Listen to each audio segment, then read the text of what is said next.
with that breaking news. Charges just issued against that mother who police say confessed to killing two of her children, then stored their bodies in a freezer. And tonight we have Team 7 coverage. The Action News investigators all over the story. But we begin tonight with Jim Kirchner, who first broke the news about that confession from the mother on our website at WXYZ.com. Okay, Jim, what have you learned this afternoon?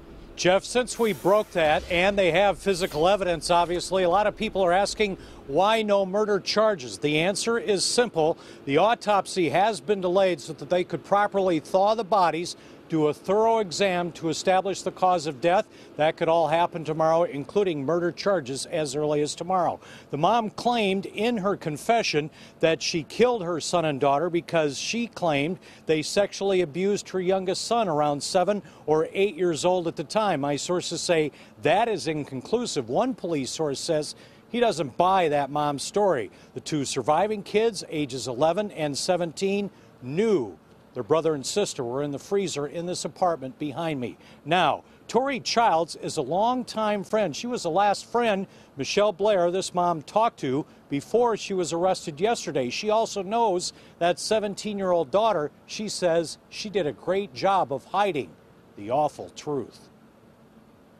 She was closed in. She acted like it was something on her mind, like she wanted to tell me and just couldn't. Like she was asking for my help, but when I was asking her, she wouldn't tell me, so I really couldn't pinpoint what it was. Michelle Blair was arrested yesterday after a court officer showed up at her house to evict her. No one was home. He was checking belongings left behind before tossing them out when he found the freezer about waist high with two kids inside. According to police sources, Michelle confessed last night to strangling her then 8-year-old son in May of 2012. Torturing or killing her daughter 9 months later because she claimed they had sexually assaulted the youngest son. The daughter would have been 15 this year. Police sources say they cannot substantiate that part of her confession. Not even her closest friends knew the two missing kids were right there in the freezer. I don't even know what to say with that, because it's like it would start, and it changes my views on the situation. Officially, police won't discuss the sort of details of the case that is now getting national attention. Well, I know all of you want all of the answers. We have an obligation to protect the integrity of this case so that justice is served through the prosecutorial and judicial process. Now, another longtime friend who lives here and has known Michelle Blair for 15 years says she had a hard life, that Michelle told her that she was abused physically and sexually when she was a child by her family, by a babysitter, that she was kicked out when she got pregnant at 17. She had low self-esteem, and she had a tattoo on her chest that said, "Trust no one."